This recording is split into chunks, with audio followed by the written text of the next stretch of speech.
আজকে আমি তোমাদের সাথে শেয়ার করব যে বাড়িতে থাকা কয়েকটা উপকরণ দিয়ে কিভাবে পারফেক্ট নরম তুলতুলে বেবি নান বানানো যায়। তো বেবি নান বানানোর জন্য সবার প্রথমে আমি 2 কাপ ময়দা নিয়ে নিয়েছি, মানে 2 কাপ 200 গ্রাম মতো হয়েছিল। আর তার সাথে দেখো 2 চামচ মতো সাদা তেল, 1 চামচ চিনি, স্বাদ মতো লবণ, 1 চামচ বেকিং পাউডার, এগুলো লাগবে। আর তার সাথে লাগবে দেখো 1 চামচ ইস্ট। তো ইস্টটা আমার বাড়িতে ছিল, তোমরা না থাকলে টক দই ব্যবহার করতে পারো। তো এখন আমি ইস্টটা উষ্ণ গরম জলে ভিজিয়ে রাখবো। দেখো উষ্ণ গরম জল ডাইরেক্ট দেওয়ার পর আমি এখন একটা চামচের সাহায্যে গুলে রেখে দিলাম। এটা এখন 10 মিনিট মতো ঢেকে রাখতে হবে। 10 মিনিট হয়ে গেছে, এখন আমি ময়দার ডোটা বানাবো। তার জন্য এখন প্রথমেই দিয়ে দিলাম সাদা তেল, আর যে উপকরণগুলো রেখেছিলাম বেকিং পাউডার, তার সাথে লবণ, চিনি, সমস্ত কিছু একসাথে দিয়ে খুব ভালো করে হাতের সাহায্যে এখন ওগুলোকে মাখতে হবে। ওই সমস্ত জিনিসগুলো মিশিয়ে নেওয়ার পর দেখো এরকম হবে দেখতে। এরপর যে আমি ইস্টটা গরম জলে গুলে রেখেছিলাম, সেই ইস্টগুলা জলটা এখন আমি ময়দার মধ্যে দিয়ে দিচ্ছি। আর এরপরও কিন্তু খুব ভালো করে যতক্ষণ মাখানো যায় ময়দাটাকে মাখতে হবে। ইস্টের জলে না হলে তারপর কিন্তু একটু জল ব্যবহার করতে হবে। তো এখানে আমার একটু জল ব্যবহার করতে হবে, তাই আমি কিন্তু নিয়ে নিয়েছিলাম উষ্ণ গরম জল, এখানে ঠান্ডা জল ব্যবহার করা যাবে না। আর তারপর দেখো এখন এই যে ভালো করে মাখছিলাম। আর ইস্ট ছাড়া কিন্তু তোমরা দই দিয়ে মাখতে পারো। এইভাবে দেখো হাতের মধ্যে পাত্রের মধ্যে লেগে যাবে, এইভাবেই কিন্তু মাখতে হবে ময়দাটাকে একটু নরম করে। আর এখন এই যে সাদা তেল দিয়ে খুব ভালো করে ময়দাটাকে মাখবো।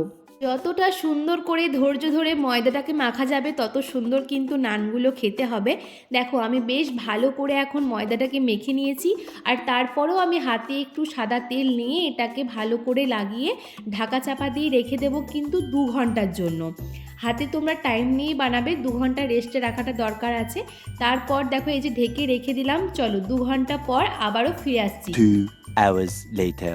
এখন 2 ঘন্টা হয়ে গেছে, দেখো ঢাকাটা খুললাম। এখন ময়দাটা প্রচণ্ড সফট হয়ে গেছে। ডোটাকে হাতের সাহায্যে আরও কিছুক্ষণ খুব ভালো করে ঠেসে ঠেসে মেখে নিতে হবে, যাতে আর কি কোনো বাবলস তৈরি না হয়। আর এই ক্ষেত্রে কিন্তু খুব সুন্দরভাবে ময়দাটাকে মাখলে নানগুলো নরম হবে। এরপর আমি ছোট্ট ছোট্ট করে লেচি কেটে নেব ময়দার ডোটা থেকে।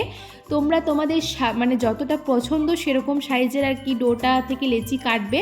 আমি যেহেতু বেবি নান বানাবো তার জন্য কিন্তু আমি একটু ছোট ছোট করে আর কি লেচি কাটছিলাম। তোমরা যদি বড় নান বানাতে চাও তাহলে কিন্তু আরেকটু বেশি করে বড় করে লেচিগুলো কাটতে পারো।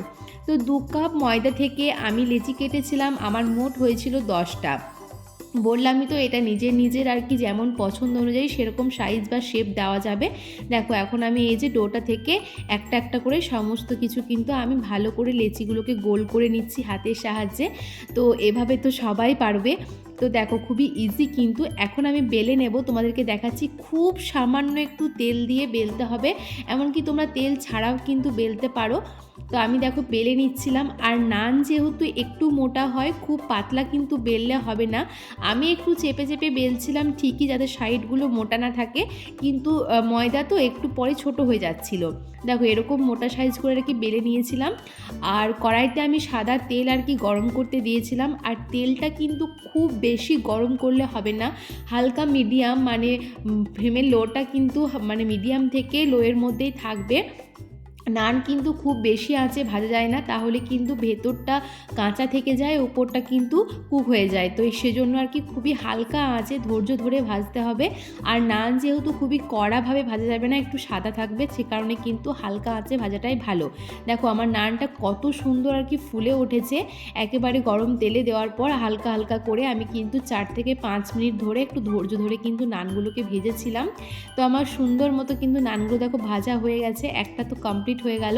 তো এইভাবে ফুলে গেলেই কিন্তু একটু কালার চলে এলেই কিন্তু তুলে নেব। এই যে দেখো হালকা ব্রাউন কালার এসেছে, এরপরেই কিন্তু আমি নানগুলোকে তুলে নিচ্ছি। তো এখন নানটা তুলে রেখে দিলাম। এরপর তোমাদের দেখো আরেকটা আমি তোমাদের দেখাচ্ছি। আরও একটা তেলের মধ্যে দিয়ে দিয়েছি। আমার কিন্তু গ্যাসের ফ্লেমটা কিন্তু একই রকমই আছে, মানে হালকায় আছে আর কি, মিডিয়াম থেকে লো ফ্লেমের মধ্যে রেখেছিলাম। এটাও আমি একটু আর কি ঝাঁঝরার সাহায্যে ডুবিয়ে বেশ সুন্দর করে ধৈর্য ধরে হালকা হালকা করে কিন্তু ভেজে নেব। দেখো কত সুন্দর আর কি ভাজা হচ্ছে, আর প্রত্যেকটা নান কিন্তু ফুলেছিল।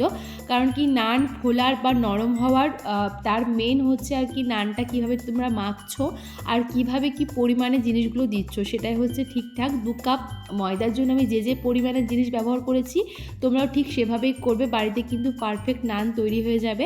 দেখো এটাও আর কি আমার সুন্দর করে ফুলে উঠেছে, ভাজা হয়ে গেল। তো একের পর এক আমি আর কি সমস্ত নানগুলোই ভেজে নেব। তো তোমাদের রেসিপিটা কেমন লাগলো অবশ্যই জানাবে, আর এরকম কিন্তু নতুন নতুন রেসিপি পেতে চাইলে আমাকে অবশ্যই কমেন্ট করবে। দেখো কত সুন্দর আর কি নানগুলো ভাজা হয়েছে, আর সবথেকে বড় কথা নানগুলো কিন্তু একেবারে ড্রাই ভাজা হয়েছিল, একেবারে কিন্তু অতিরিক্ত তেল দেখো নেই, একেবারে তেল ঝরে গেছে, এটাই হচ্ছে মেন ট্রিক্স। তো কেমন লাগলো অবশ্যই জানাবে, নিয়ে আসবো নতুন আবার রেসিপি নিয়ে। আজকের মতো বাই বাই।